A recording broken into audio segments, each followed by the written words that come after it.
Good evening बच्चों, हम लोग मेगा हिंदी भाग 3 में आज चैप्टर नंबर 17 पढ़ रहे हैं। चैप्टर का नाम है घरावर बुद्धि। आइए हम कहानी को सुनते हैं। एक बार बादशाह अकबर के दरबार में पड़ोसी राज्य से एक दूत आया। उसने अकबर से निवेदन किया कि पड़ोसी राज्य के राजा ने उनसे एक बड़ा घरावर बुद्धि भेजने को कहा। महाराज, हमारे राजा ने घरावर बुद्धि मंगवाई है। ठीक है, आप कुछ दिन यहाँ ठहरिए। बादशाह ने दूत के ठहरने की उचित व्यवस्था करवाई और उसे कुछ दिन राज्य के दर्शनीय स्थान देखने को कहा। इतने में घरावर बुद्धि का प्रबंध हो जाएगा। लेकिन बादशाह अकबर चिंतित थे। बीरबल बीमार थे और 9 रत्नों में से कोई भी इस समस्या का हल ना निकाल सकता था। बीरबल होते तो कुछ किया जा सकता था। अकबर रात भर सोचते रहे, लेकिन वे स्वयं भी हल ना निकाल सके। सुबह होते ही वे बीरबल के घर पहुंचे। बादशाह ने सबसे पहले तो बीरबल का हाल पूछा, फिर उन्हें अपनी समस्या बताई। सुनते ही बीरबल जोर जोर से हंस पड़े और बोले, अच्छा, तो अब चिट्ठी के भी पढ़ निकले हैं। बादशाह सलामत, आप व्यर्थ की चिंता छोड़िए और मुझे मिट्टी के 2-4 घड़े भिजवा दीजिए। हाँ, उस दूध को 2 महीने तक ही ठहरना होगा। बुद्धि का घड़ा भर जाने पर भिजवा दिया जाएगा।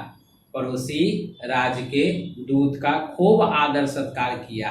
उसे पूरे राज्य के दर्शनीय स्थान दिखाए गए। अकबर अधीर थे कि कुछ हो भी रहा है या नहीं। बीरबल पूछने पर मुस्कुरा देते हैं और कहते हैं, बादशाह सलामत, धैर्य रखे। बुद्धि का घड़ा धीरे धीरे भर रहा है। अंत में वह दिन भी आ गया जिसका पूरा दरबार में बेचैनी से प्रतीक्षा कर रहा था। बीरबल एक सेवक से सिर पर घड़ा उठवाए और दरबार में उपस्थित हुए।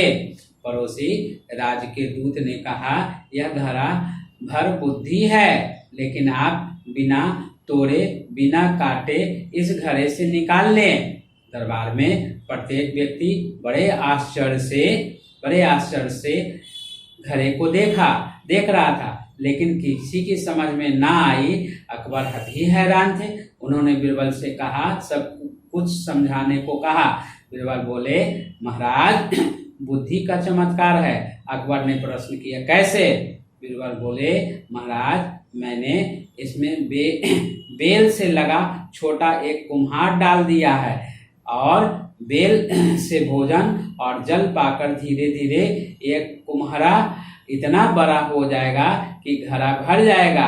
बस अब उन्हें निकाल कर लेने दीजिए। घड़ा भर बुद्धि। यह सुनकर सारा दरबार दंग रह गए। बीरबल अकबर के दरबार में 9 रत्नों से सबसे चमकते रत्न थे। उनकी बुद्धि और हाजिर जवाबी के किस्से आज भी खूब शौक से सुने और सुनाए जाते हैं। देखिए, ये दरबार है। दरबार में राजा बैठे हुए हैं और देखिए ये महाराज जो है एक सेवक जो है घड़ा को लेकर आए और इस घड़ा में बुद्धि भरा हुआ है। ठीक है, घड़ा पर बुद्धि है। तो आज की बच्चों, बीरबल अकबर के दरबार में 9 रत्नों में से सबसे चमकते रत्न थे और उनकी बुद्धि और हाजिर जवाबी किस्से आज भी खूब शौक से सुने और सुनाए जाते हैं। तो ये था घड़ा